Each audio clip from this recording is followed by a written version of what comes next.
Development करते समय अगर इकोलॉजी एंड एनवायरनमेंट की अगर उसके ऊपर धोखा होता है तो उसकी भी चिंता करनी पड़ेगी।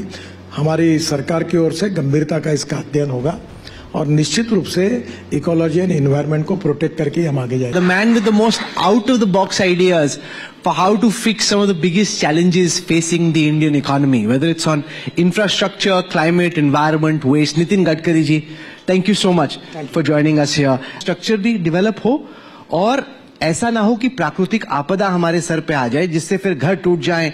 सवाल खड़े हो रहे हैं कि क्या जो वहां पे हाईवेज बन रहे हैं उनसे चोट पहुंच रही है। How do we balance and reconcile this? देखिए, पहली बात तो ऐसी है कि टेक्निकल पॉइंट ऑफ व्यू इसका अध्ययन चल रहा है, तो मैं कुछ कमेंट नहीं करूंगा।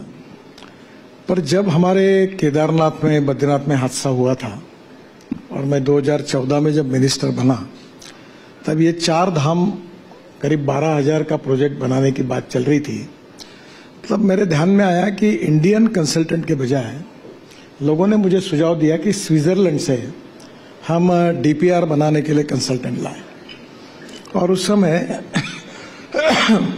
स्विट्जरलैंड से जो कंसल्टेंट आए, क्योंकि स्विट्जरलैंड में ऐसी स्थिति है, उसके आधार पर हमने डीपीआर बनाया था।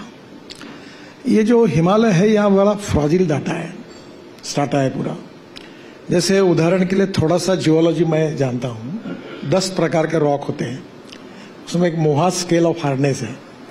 टाल, gypsum, calcite, apatite, orthoclase, quartz, corundum, diamond. The diamond is suppose to be the hardest material. अब वहां जो है वो 2 नंबर पर जिप्सम है, और जिप्सम के कारण वैसे भी वो थोड़ा सा प्रॉब्लमेटिक सिचुएशन है। पर मुझे लगता है कि ये प्रॉब्लम आज का नहीं है, 1976 में भी आया था। तो टेक्निकल रिपोर्ट आने के बाद एकदम ये अर्ली हो जाएगा कि इसका संबंध कोई रोड से है, कोई टनल से है, या कोई, देखो एक पिछले बार जो हादसा हुआ था उसमें हजारों लोग मर गए, बादल फट गए। तब प्रॉब्लम क्या था कि गंगा नदी के जोड़कर रोड था। अभी हमने जो टनल बनाई, जो रोड बनाया पूरा 4 धाम का, जिसका 70% 80% काम हो गया, और पिथौरागढ़ से मानस सरोवर जाने का भी 90% काम कर लिया। अब आपको चाइना या नेपाल जाने की जरूरत नहीं। तो स्वाभाविक रूप से वो कठिन है, पर रोड बनाने से ये बहुत इंपॉर्टेंट है। दूसरी बात, हम लोग 4 धाम से जाते हैं तो strategic point of view China border पे जाते हैं। अब ये समझ लो कि स्ट्रेटेजिक पॉइंट ऑफ व्यू कल हमारी मिलिट्री के, डिफेंस के फोर्सेज जब जाएंगे तो उनको जाने के लिए भी रोड चाहिए, तो हमारी सुरक्षा के लिए भी महत्वपूर्ण है। मैं ये मानता हूं कि ethics, economy, ecology and environment, ये हमारे 3 इंपॉर्टेंट पिलर्स है। और इकोलॉजी एंड एनवायरनमेंट को भी प्रोटेक्ट करना और डेवलपमेंट को भी करना। आप देखो, मैं ग्रीन फ्यूल में कितना काम करूं। 2004 से मैं एक मिशन के रूप में हाइड्रोजन, इथेनॉल, इलेक्ट्रिक लगातार पीछे पड़ा रहता हूं कि पेट्रोल, डीजल और गैस को हटाओ। अब मुझे बताइए, हम पेड़ लगाने में इस साल हमने 2.5 करोड़ पेड़ लगाए। हमने कम से कम ये द्वारका एक्सप्रेस हाईवे दिल्ली का, उसमें 12,000 पेड़ ट्रांसप्लांट किए हैं। तो इकोलॉजी एंड एनवायरनमेंट भी चाहिए और डेवलपमेंट भी चाहिए। पर डेवलपमेंट करते समय अगर इकोलॉजी एंड एनवायरनमेंट की अगर उसके ऊपर धोखा होता है तो उसकी भी चिंता करनी पड़ेगी। हमारी सरकार की ओर से गंभीरता का इसका अध्ययन होगा और निश्चित रूप से इकोलॉजी एंड एनवायरनमेंट को प्रोटेक्ट करके हम आगे जाएंगे। आपके हमेशा से ही इंफ्रास्ट्रक्चर को लेके बहुत ही out of the box ideas रहे। ये बहुत बड़ा चैलेंज है क्योंकि हम चाहते हैं कि पहाड़ों में पर्यटन भी हो, इंफ्रास्ट्रक्चर भी हो। आपने बोला बाराहोटी में चीन हमारे सामने बैठा है, उसका इंफ्रास्ट्रक्चर बहुत अच्छे से डेवलप्ड है, लेकिन ये माउंटेन्स बहुत फ्रेजाइल है और ऐसे में खतरा अभी लैंड सब्सिडेंस का हो, क्लाउड बर्स्ट का हो, बहुत ज्यादा है।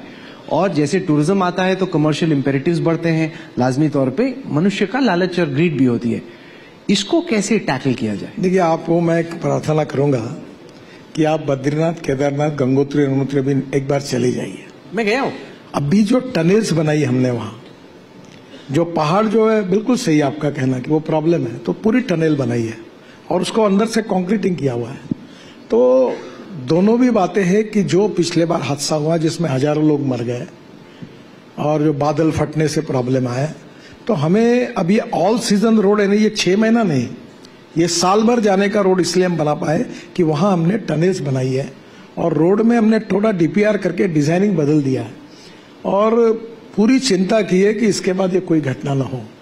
अब जैसे जोशीमठ की बात आप कर रहे हैं, तो हमने जोशीमठ को रिंग रोड बनाया बाहर से, ताकि वहाँ के इसमें जो होटल्स है, रेस्टोरेंट है, कुछ बन चुके हैं और कोई परमिशन लिया, किसी ने नहीं लिया, ड्रेनेज लाइन छोड़ दी, वाटर पाइपलाइन फूट गई, तो हमको प्लान डेवलपमेंट करके चिंता करनी पड़ेगी। अब आपको ये है कि मैं कोई टेक्निकल कमेंट्स नहीं करना चाहता, पर अगर रॉक ठीक नहीं है और पानी अगर अंदर जाएगा तो क्या होगा?